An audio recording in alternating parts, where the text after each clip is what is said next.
எல்லாருக்கும் வணக்கம். கடமையை செய் பலனை எதிர்பார்க்காத. என்னடா நம்ம எதுக்கோ எதிர்பார்த்துட்டு இருந்தோம், இது என்ன ஒரு ஸ்லோகம் சொல்கிறான்னு பார்க்குறீங்களா?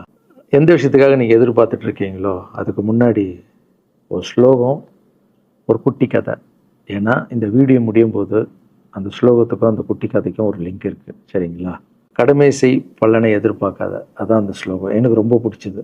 என்னடா இது கடமையை செய்ய சொல்கிறாங்க, பலனை எதிர்பார்க்க வேணான்றாங்கல்லன்னு நிறைய பேருக்கு அந்த ஸ்லோகமில் ஒரு டவுட் ஒன்று இருக்குது. வேலை பண்ணுறோம், வேலைக்கேற்ற கூலி எதிர்பார்க்கக்கூடாதா? இவ்வளோ கஷ்டப்பட்டு உழைக்கிறோம், சம்பளத்தை எதிர்பார்க்கக்கூடாதா அப்படின்னு. அந்த ஸ்லோகத்துடைய முழு மீனிங் என்னன்னா ஒரு கதையாக சொல்லிடுறேன். ஒரு பெரிய வீடு, ஒரு மிகப்பெரிய பணக்காரர். அவர் ரூமு மட்டும் க்ளீன் பண்ணுறதுக்கு ரெண்டு ஆட்கள் இருப்பாங்க. ரொம்ப பிடிச்சவங்களும் 2 பேர் அந்த ரூம் க்ளீன் பண்ணுறதுக்கு வச்சுருக்காரு. அவர் மிகப்பெரிய பணக்காரர். அவர் இப்போ 2 பேரும் வந்து ரூம் துடைக்கிறவங்க. ஓகே, அவர் காலையில் ரெடியாகி அந்த ரூம்லேருந்து வெளியே வரும்போது அவங்க துடைச்சிட்டு இருக்காங்கல்ல, அதில் ஒருத்தர் வந்து அவர் பாட்டுன்னு ஒரு வேலையை பார்த்துட்டு இருப்பார், துடைச்சிக்கிட்டே இருப்பார். இன்னொருத்தர் இருக்கார்ல, அவர் போய், சார் உங்கள் ட்ரெஸ்ஸு சூப்பராக இருக்குது சார், சார் நீங்கள் போட்டுக்கிற கண்ணாடி நல்லா இருக்கு சார், சென்ட்டு சூப்பராக இருக்குது சார், நல்லா இருக்குது சார், சூப்பராக இருக்கீங்க சார், எனக்கு பேக் கொடுங்க சார் அப்படின்னு வாங்கிட்டு போவார். இன்னொரு ஆள் வணக்கம் சார் சொல்லிட்டு வேலையை மட்டும் பார்த்துட்டு இருப்பார். இப்படியே தினமும் நடக்கும். அப்புறம் அந்த ஓனர் வந்து இந்த ஊரை விட்டு வெளியூருக்கு போகிறாரு. போகும்போது 2 வேலைக்காரங்களும் கூப்பிட்டு ஒருத்தருக்கு வந்து 1 மாதம் சம்பளம் எக்ஸ்ட்ரா, யார் கூட பேக்லாம் தூக்கிட்டு போய் எப்போ பார்த்தாலும் நான் சூப்பர்னு சொன்னார்ல, அவருக்கு 1 மாதம் சம்பளம் எக்ஸ்ட்ரா. இன்னொரு ஆளுக்கு ஒரு வீடு வாங்கி கொடுத்து அவரை, நீ என் கூடவே வந்துடுங்க, நான் அவர் கூடவே அவரை கூப்பிட்டு போகிறேன். இவன் ஓடி போய் கேட்டானா, சார் என்ன சார் தினமும் நான் தானே சார் உங்கள் பேக் எடுத்துருந்தேன், நான் கொடுத்த வேலையை நீ கரெக்டாக பண்ணல, நீ ஜால்ரா அடிக்கிறதுலையே இருந்த, எனக்கு இது நல்லா இருக்கு அது நல்லா இருக்குன்னு. ஆனால் அவன் வேலையை மட்டும்தான் பார்த்தான். வேலையை கரெக்டாக பார்த்தா பலனு கடவுள் கொடுப்பார், அந்த பலன் தான் இது அப்படின்னு சொன்னார். இப்போ விஷயத்துக்கு வருவோமா? திருச்சி கிழக்கு தொகுதி. இன்னைக்கு நான் என்ன முடிவு சொல்கிறேன் இதுதானே. நான் திருச்சி கிழக்கில் நிற்கணும்னா நான் முதல்ல அரசியலுக்கு வரணும். நான் அரசியலுக்கு வரேனா இல்லையான்றதை சொல்கிறேன். அரசியல் எப்படி என் வாழ்க்கையில் வந்ததுன்னு சொல்கிறேன். உங்களுக்கு நல்லா தெரியும், என் வீட்டில் குழந்தைங்கள வளர்த்துக்கிட்டு நான் பாட்டுன்னு சோஷியல் சர்வீஸ் பண்ணிகிட்டு இருந்தேன். மாற்றுத்திறனாளிக்கு டான்ஸ் சொல்லி கொடுக்குறது, ஓப்பன் ஹார்ட் சர்ஜரி பண்ணுறது, பசங்களை படிக்க வைக்கிறது, ஸ்போர்ட்ஸு, எல்லாத்துலேயும் என்னால் முடிஞ்ச வரைக்கும் பண்ணுவேன். என்னால் முடியல மற்றவங்கிட்ட கேட்டு பண்ணிகிட்டு இருந்தேன். இந்த டைமில் தான் ஜல்லிக்கட்டுன்னு வருது. ஒரு சில விஷயம்லாம் ஃபாஸ்ட்டாக சொல்லிடுறேன், உங்களுக்கு தெரிஞ்ச விஷயந்தான். ஜல்லிக்கட்டுன்னு வருது, அதில் நான் போகிறேன், சாப்பாடு போகிறதுக்காக குழந்தைங்களுக்கு போகிறேன். அப்படி நான் அந்த ஜல்லிக்கட்டு நடந்து முடிஞ்ச விஷயம்லாம் உங்களுக்கு தெரியும். அப்புறம் என் மேலே ஒரு தலைவர் விமர்சனம், எதுக்கு தலைவர்னு சொல்லுவாரா, நம்ம அண்ணன் தான், சீமான் அண்ணன் ஒரு விமர்சனம் வைக்கிறாரு. அதுக்கு நான் மறுபடியும் ஒரு ட்வீட் போடுறேன், அவர் ட்வீட் போடுறேன். அப்போ தான் என் வாழ்க்கையில் அரசியல்னு எடுத்து நுழையுது. நம்ம சாப்பாடு போகிறதுக்கு போகணும், இது என்னடா இவ்வளோ பெருசாக இருக்குது, அந்த ஜல்லிக்கட்டு தான் எனக்கு அரசியலில் உள்ள நுழைஞ்சது, என்னடா இவ்வளோ பெருசாக இருக்குது அப்படின்னு. அப்படியே போச்சு. அதே தலைவர் தான், அதே சீமான் அண்ணன் தான் ரஜினி சார் அரசியலுக்கு வர்ற மாதிரி பேச்சு அடிபட்ட உடனே அவங்க சைட்லேருந்து பேசுகிறாங்க, தலைவரை பற்றி பேசுகிறாங்க. தலைவர் எனக்கு வந்து ஒரு குரு, என்னை வாழ வச்ச தெய்வம், ஒரு அப்பா மாதிரி, ஒரு அண்ணன், அப்பா எல்லாமே சொல்லலாம். ஸோ அவரை பற்றி அதிகமாக பேச ஒரு முறையும் சூப்பர் ஸ்டாருக்கு ஃபோன் போடுவேன், அண்ணா ரொம்ப ஓவராக பேசுகிறாங்க, டெப்பா கம்முன்னு இருக்கண்ணா, நீ சைலண்ட்டாக இரு, இப்படியே ஓரளவுக்கு தான் நம்மளால் பொறுக்க முடியும். அதுக்கப்புறம் ஆடியோ ரிலீஸ் ஃபங்க்ஷனில் என் மனசில் கடலாம் உடச்சி சொன்னேன், அதை நீங்களும் பார்த்துருப்பீங்க, தெரியும். அதுக்கப்புறம் ஒரு ரஜினி சாருக்கு ஒரு ஃபங்க்ஷன் வந்தது, அந்த ஃபங்க்ஷன்லேயும் பேசினேன் இதை பற்றி. உங்களுக்கு தான் தெரியுமா அந்த வீடியோ, யார் ஓட்டப்பந்தயத்தில் ஜெயிக்கிறது, இப்போ கூட அந்த வீடியோ போயிட்டுருக்கு. அதை பேசணும், அது பாட்டும் அப்படியே போயிட்டு இருந்தது. அதுக்கப்புறம் பார்த்தீங்கன்னா ரஜினி சார் அரசியலுக்கு வரேன்னு அனௌன்ஸ் பண்ணுறாரு. பண்ணோடனே நான் போய் தலைவரை பார்க்குறேன், என்ன வரீங்களா, நான் நியூஸில் வருது, ஆமாக்கா நான் வரேன். இன்னும் பயங்கர சந்தோஷம். ஏன்னா வாழ்க்கையில் ஒளி ஏற்றி வச்சவர், அவர் அரசியலுக்கு வர்றாரு, அவருக்கு சப்போர்ட்டிவாக இருக்கணும் நம்ம. அப்புறம் எல்லாருக்கிட்டையும் போய் நம்ம கேட்டுட்ருக்கோம், தலைவர் வந்துட்டாருன்னா எல்லாமே குழந்தைங்களுக்கு இன்னும் நிறைய பண்ணலாம் அப்படின்னு, என்ன நானும் வரேன்னு அப்படின்னா ரொம்ப சந்தோஷம் அப்படின்னு ஸ்ட்ரெயிட்டாக கிளம்பி நான் ட்ரஸ்ட்டுக்கு வரேன். என்னுடைய ட்ரஸ்ட்டு, என்னுடைய ஃபேன்ஸு எல்லாரையும் கூப்பிட்டு என்னுடைய வெல்விஷர்ஸ் எல்லாரையும் கூப்பிட்டு உட்கார வச்சு தலைவர் அரசியலுக்கு வராரு. புரியுதுங்களா? எனக்கு வந்து எழுத படிக்க தெரியாது, அதான் ஒரு ட்வீட் பண்ணணும், இதெல்லாம் ரெடி பண்ணுங்கன்னு தமிழில் சொல்லிவிட்டு அவங்க ரெடி பண்ணிட்டு இருக்க ஒரு டீம். இன்னொரு டீம் உட்காந்து என்கிட்ட கேள்வி கேட்குறாங்க. தலைவர் அரசியலுக்கு வந்து அவர் வந்து சிஎம் ஆகிடுவார், நீங்கள் வந்து அமைச்சர் ஆகிடுவீங்களாண்ணே, சுகாதாரத்துறை அமைச்சர் தான் நம்ம வந்து ஆப்ரேஷன் நிறைய பண்ணலாம், இன்னொருத்தர் கல்வித்துறை எடுத்தால் நிறைய படிக்க வைக்கலாம். டேய், கடமை செய்யணும், பலன் எதிர்பார்க்கக்கூடாது. சுகாதாரத்துறை அமைச்சர், இது வந்து கல்வித்துறை, இதெல்லாம் படிச்சுங்க வர இடம். அண்ணன் படிக்கலடா. எல்லாருக்கும் படித்த இடத்த போட்டு ஒரே இடத்துல போய் முடங்கி போய் படிப்புனா படிப்பு மட்டும், எல்லாம் கட்சி வளரட்டும், தலைவர் வரட்டும், எல்லா துறையிலேருந்து ஹெல்ப் கேட்டு நல்லா பண்ணுவோம், பெரிய ட்ரஸ்ட்டு கட்டுவோம். இப்போனா சின்ன ட்ரஸ்ட்டில் தான் நம்ம இருக்கோம். சின்ன வீட்டில் 60 குழந்தைங்க நீங்கள் இருக்கீங்க, 100 ஏக்கரில் கட்டுவோம். ஊனமுற்றோர்கள் இந்த பக்கம் திருநங்கைகளுக்கு, இந்த பக்கம் முதியோர்களுக்கு ஒரு பெரிய ட்ரஸ்ட்டு கட்டி பண்ணுவோம்டா. சூப்பர்ண்ணா. இன்னொருத்தர் டக்குன்னு அங்கேருந்து, அண்ணா நம்மளை ஏற்று பேசின்னு இருக்கார்ல சீமான் அண்ணா, அவருக்கு ஆப்போசிட்டாக எதிர்த்து நில்லுங்கண்ணே அப்படின்னா. அது அரசியல் இல்லை. ஒருத்தர் மேலே கோவத்தால் நம்ம அரசியலுக்கு வந்தால் அது வந்து வெறுப்பு அரசியலாக மாறும். அரசியல்ன்றது மக்களுக்கு நல்லது பண்ணுறதுக்காக வரணும். இப்போ அவரை நான் அழிக்கணும், அவரை நான் ஏதோ ஒன்று செய்யணும்னு அந்த ஆசையில் வந்தேன்னு வச்சுங்களேன், ஆசை என்ன ஆகும், கோபமாக மாறும். கோவத்துலேருந்து என்ன வரும், வார்த்தைகள் தப்பாக வரும். வார்த்தைகள் மட்டும் வராது, தப்பான வார்த்தைகள் வரும். மக்களுக்கு நம்ம மேலே மரியாதை இல்லை, மக்களுக்கு நம்ம மேலே மரியாதை இருக்காது, போயிடும். ஸோ அதால் அரசியலுக்கு வரணும்னா அவரை அழிக்கிற இவழியாக இருக்குது. பதிவை பற்றி பேசுகிறத ஃபஸ்ட்டு விடுங்கடா, ஃபஸ்ட்டு வேலையை பார்ப்போம்டா. நம்ம தலைவர் வரேன்னு சொல்லிட்டாரு, ட்வீட் போடுங்களா அப்படின்னு ட்வீட் போட்டுட்டு அங்கேருந்து போட்டுட்டு வீட்டுக்கு போகிறேன். இங்கே தான் பெரிய ட்விஸ்ட் இருக்குது எனக்கு. வீட்டுக்கு போகிறேன். வீட்டுக்கு போனோன்னா எப்பவும் நான் அம்மா கிட்டே போய் ஒரு விஷயத்த சொல்கிறதுக்கு முன்னாடி ஒரு சர்ப்ரைஸ் ஒன்று பண்ணுவேன். எங்கள் அம்மா கோவில் கட்டுறது கூட, கோவில் கட்டிட்டு ஸ்டாச்சுலாம் ஆர்டர் பண்ண அப்புறம் தான் அந்த ஸ்டாச்சுவே காமிச்சாங்க அம்மாவுக்கு. அதே மாதிரி அரசியல் விஷயத்துலையும் போய் சொல்லலான்னு அம்மாவை கூப்பிட்டு ஃபேமிலியெல்லாம் உட்கார வச்சு, அம்மா தலைவர் அரசியலுக்கு வர்றாரு, சரி கண்ணா, நானும் அரசியல் போடுறேன், இங்கே பரமா ட்வீட் போட்டிருக்கேன் அப்படின்னு. அம்மா முகம் டக்குன்னு மாறிட்டு ஓகே கண்ணா, ஓகே கண்ணா சாப்பிடலாம் அப்படின்னு எழுந்து போயிட்டாங்க. என்ன இப்படி போக மாட்டாங்களே, ஒரு விஷயத்த சொன்னால் சூப்பர் கண்ணான்னு பேசுவாங்கள்ல, 1 ஹவர் அதில் இருக்கிற நல்லது கெட்டது எல்லாம் பேசுவாங்க, என்ன போயிட்டாங்க அப்படின்னு ஒரு ஃபீல். சரி, இது உடம்பு சரியில்லை போல, அப்செட்டில் இருக்கான்னு விட்டேன். அப்புறம் 2-3 நாள் அவங்ககிட்ட பேசவே மாட்டுறாங்க. கூப்பிட்டு உட்காரு, என்னம்மா உனக்கு பிரச்சனை, ஏதாவது தப்புன்னா அடின்னா அடிச்சிடுமா, என்னம்மா இப்படி பேசாமல் இருக்குன்னா, இல்லை கண்ணா நீ அரசியல் போனது எனக்கு பிடிக்கல அப்படின்றாங்க. ஏமா அரசியல் போன பிடிக்கல? இல்லை கண்ணா, அது ஒரு சாக்கடை, அரசியலுக்கு போகக்கூடாது, அது வந்து பணம் கொடுக்குறாங்க அரசியலுக்கு, ஓட்டு வாங்குறதுக்கு பணம் கொடுத்து தாங்க நான் ஜெயிக்கிறாங்க. அதுக்கப்புறம் ஜாதி இல்லைன்னுவாங்க, ஜாதி இருக்குது, மதம் இல்லைன்னுவாங்க, மதம் இருக்குது, அந்த சாக்கடைக்குள்ளே நீ போகாதப்பா. நம்மளுக்கு வாழ்க்கையை ஒளி வச்சு ஏற்றி வச்சவர் தானே நம்ம சூப்பர் ஸ்டார், அவர்கிட்ட என்னை கூப்பிட்டு போப்பா, நான் சொல்கிறேன், அவர் ஒரு ஆன்மீகவாதி, அவரும் அரசியலுக்கு வருவானா, இந்த வயசில் அவர் நிம்மதியாக இருக்கட்டும், எதுக்கு அரசியலுக்கு வர, என்னை கூப்பிட்டு போ, அப்பாயின்மெண்ட் வாங்கி கொடுத்துருந்தாங்க.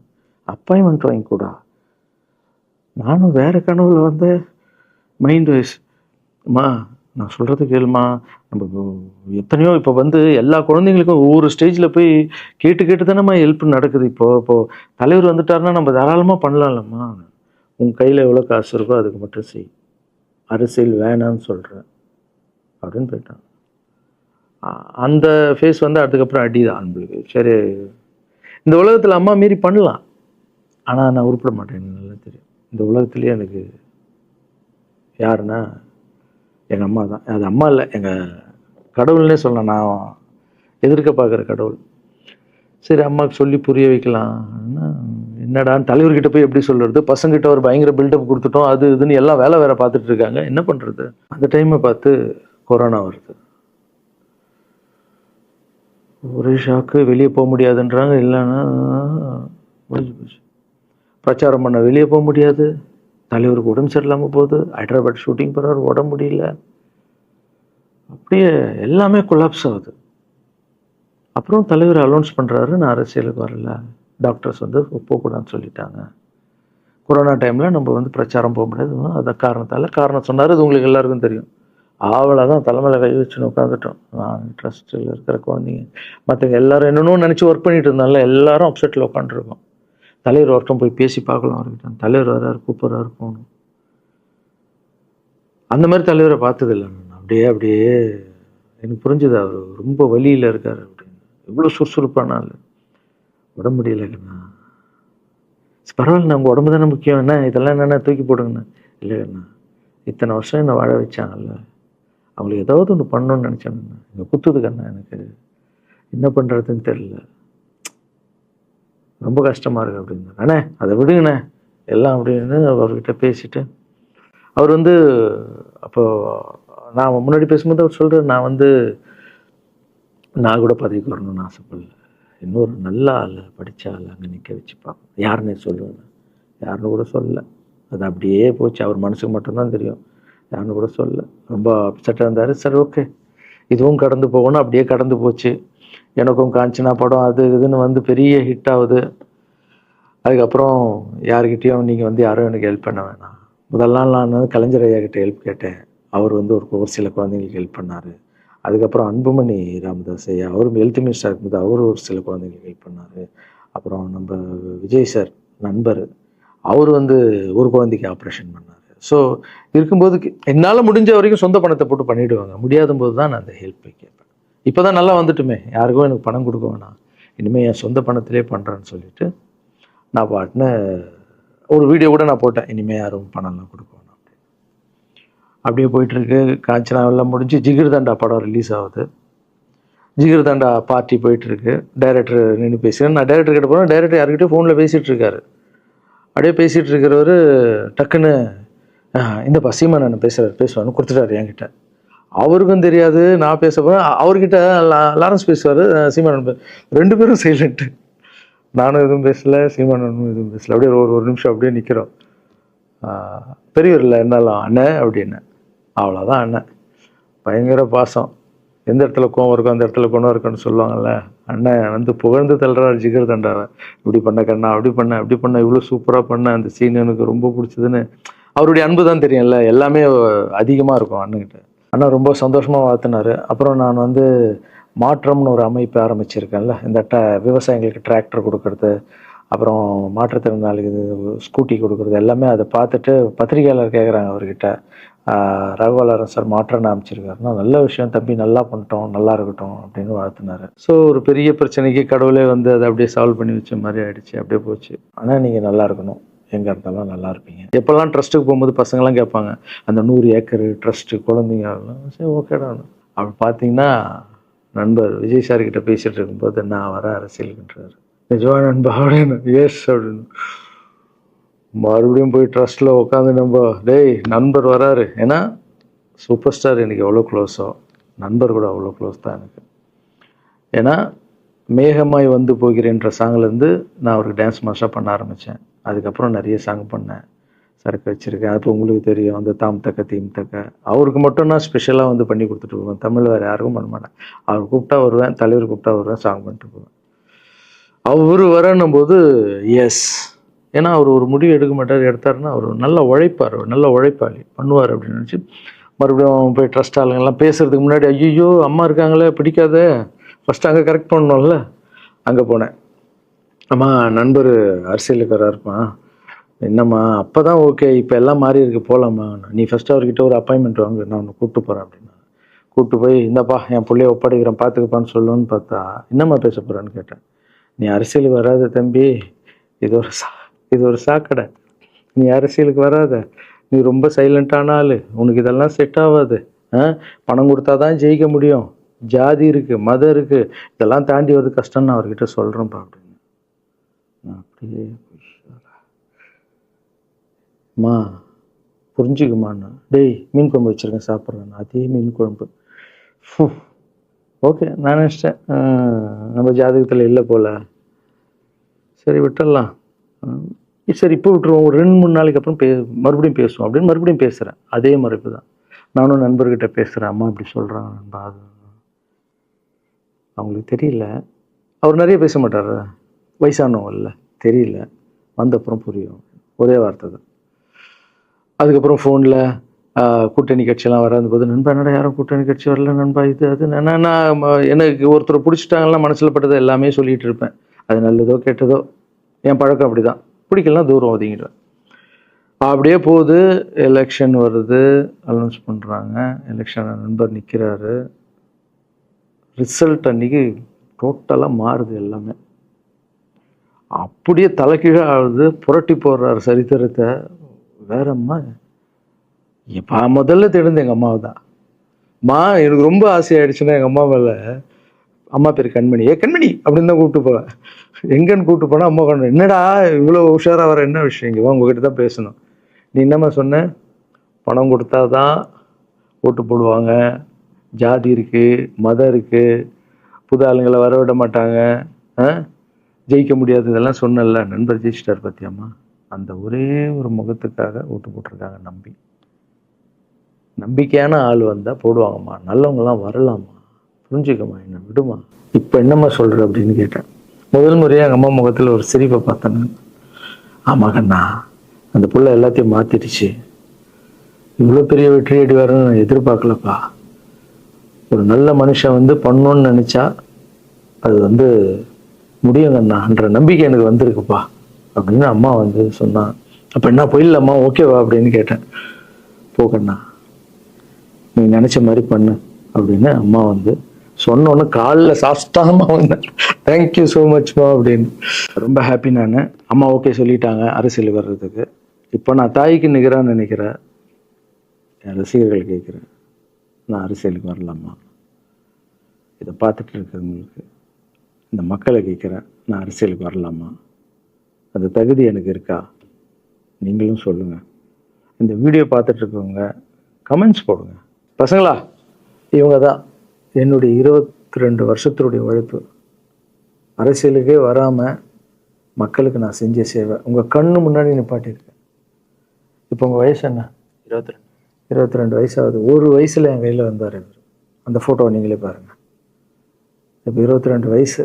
ஒரு குழந்தைய வளர்க்குறதுக்கு நீங்கள் எவ்வளோ கஷ்டப்படுவீங்க உங்களுக்கு தெரியும் இல்லை? அந்த கஷ்டம் என்னென்னா, ஸ்கூலுக்கு அனுப்புறது ஃபீஸ் கட்டுறதுலேருந்து, உடம்பு சரியில்லாமல் போனான்னு அவன் ஆசைகளை நிறைவேற்றுறதுலேருந்து, ஒரு குழந்தைக்கு அப்படின்னா 60 குழந்தைங்களை வளர்த்துருக்கேன். எவ்வளோ பிரச்சனை வந்திருக்கேன், எவ்வளோ நோய்கள் வந்திருக்கும், எவ்வளோ நைட் தூங்காமல் வந்திருக்கேன், அதில் எவ்வளோ டிஸ்டர்ப், அதுவும் என் வீட்டில் வளர்த்துருக்கேன். இதெல்லாம் எதுக்கு பண்ணேன்னா, எந்த ஒரு எதிர்பார்ப்பும் இல்லாமல் கடமை செய் பலனை எதிர்பார்க்காதான்ற இந்த வார்த்தை எனக்கு ரொம்ப பிடிக்கும். அதுக்காக செஞ்சுருக்கேன், என் மக்களுக்காக செஞ்சுருக்கேன். ஏன்னா மக்கள் தான் என் படத்தை பார்க்குறாங்க. மக்களால் தான் நான் கார் வாங்குகிறேன், வீடு வாங்குகிறேன், சந்தோஷமாக இருக்கேன். அவங்களுக்கு இந்த சொசைட்டிக்கு நான் ஏதாவது பண்ணணும். அரசியலுக்கு வர்றதுக்கு முன்னாடியே பண்ண விஷயங்கள் பார்த்தீங்கல்ல. 22 வருஷம் உழைச்சிருக்கேன். ஒரு கதை ஒன்று சொன்னால, 2 வேலைக்காரங்க இருந்தாங்கன்னு. சின்சியராக யாருக்கும் ஜால்ரா அடிக்காமல் எதுவும் பண்ணாமல் என் தொழிலுக்கு தர்மமாக, என் மக்களுக்கு தர்மமாக என்ன பண்ணணுமோ 22 வருஷம் உழைச்சி உங்கள் கண்ணு முன்னாடி நிப்பாட்டிட்டேன். அந்த ஓனர் ஒரு பலன் கொடுத்தார்ல, அந்த ஓனர் யார் தெரியுமா? கடவுள். அந்த கடவுளுக்கு தெரியும் எனக்கு என்ன பலன் கொடுக்கணும். இதுக்கு தான் அந்த கதை லிங்க் ஆகும்னு சொன்னேன். ஸோ நீங்கள் சொல்லுங்கள், நான் அரசியலுக்கு வரணுமா வேண்டாம்? வேண்டாம்னா வேணான்னு சொல்லுங்கள். வாப்பா, வாடாகண்ணா, வா நண்பா, வாங்கண்ணா அப்படின்னு சொல்லுங்கள். என் முடிவை நான் உங்களுக்கு சொல்கிறேன். உங்கள் முடிவுக்காக காத்திருக்கேன்.